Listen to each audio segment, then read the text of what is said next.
یہ ہے میر کا مسکن، انیس کا خرمن، جان عالم کا چمن لکھنؤ۔ ہندوستان کا ایک ایسا شہر جو اپنی شرافت و نفاست، تہذیب و ثقافت، پیار بھری بولی اور قومی یکجہتی کے لیے ساری دنیا میں مشہور ہے۔ یوں تو لکھنؤ ہندوستان کے بڑے بڑے شہروں کے مقابلے ایک چھوٹا سا شہر ہے، مگر یہاں اہل زبان آج بھی پائے جاتے ہیں۔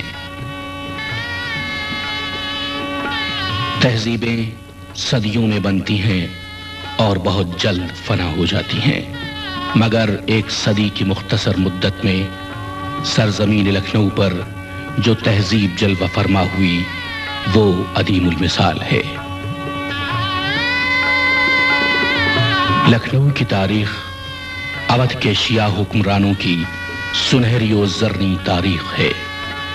یہ سرزمین قبلہ اہل زبان اور کعبہ اہل سخن ہے، جہاں میر بہم، میر سوز، میر حسن، جرت و رنگی نے اپنی نظم نگاری کے جوہر دکھائے، اور جسے میر تقی میر نے اپنے آنسوؤں سے تر کر کے سخن نمار بنایا، اور وہ رنگ سخن سر کیا جو دنیا کی کسی زبان میں نہیں ملتا۔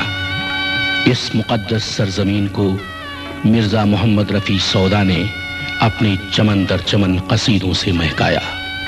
شیخ غلام حمدانی مصحفی نے اسے شمع سخن کے جلووں سے جگمگایا۔ سید انشاءاللہ خان انشاء نے یہیں جام غزل چھلکایا۔ شیخ امام بخش ناسخ نے زبان کو اعتبار بخشا۔ خواجہ حیدر علی آتش نے اپنی دل نوائی سے دلوں کو گرمایا۔ یہ سرزمین ہی وہ مقدس سرزمین ہے جہاں خدائے سخن میر ببر علی انیس کی تبہ گوہر بار نے کلام نرم و نازک کے اتنے موتی برسائے کہ جوہریان سخن کی آنکھیں خیرہ ہو گئیں، اور یہیں مرزا سلامت علی دبیر نے اپنے کلامت بلاغت نظام کے دریا بہائے۔ سید محمد نواب رند، وزیر علی وزیر، سید مظفر علی اسیر اور نواب فقیر محمد خان گویا نے یہیں شام اودھ کے چھینٹوں میں گیسوئے سخن سنوارے۔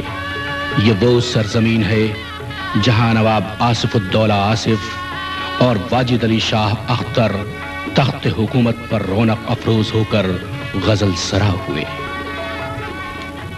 اودھ میں شیعہ سلطنت کے بانی میر محمد امین نواب سعادت خان برہان الملک بہادر جنگ ایک ایرانی النسل موسوی سید تھے۔ نواب ابو المنصور صفدر جنگ نے ایودھیا سے 8 کلومیٹر دور فیض آباد کے نام سے ایک شہر آباد کر کے دارالسلطنت کو وہاں منتقل کر دیا۔ نواب شجاع الدولہ کے دور اقتدار تک اودھ کا پایہ تخت فیض آباد ہی رہا، لیکن سن 1775 عیسوی میں ان کے جانشین نواب آصف الدولہ بعض وجوہات کی بنا پر فیض آباد سے ہجرت کر کے لکھنؤ چلے آئے۔ چنانچہ موصوف کے دور حکومت میں شہر لکھنؤ کو بڑا عروج حاصل ہوا۔ انہوں نے 52 موضوعات لکھنؤ میں شامل کر کے اس کی تہذیب و تمدن اور رونق چہل پہل میں 4 چاند لگا دیے۔ چنانچہ یہاں لا تعداد عمارتیں تعمیر ہوئیں۔ جب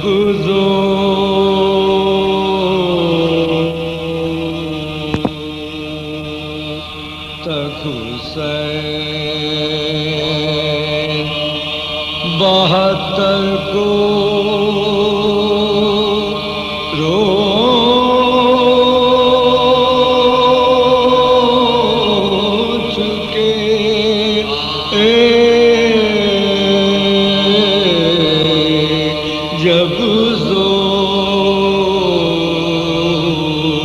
تک حسین 72 کو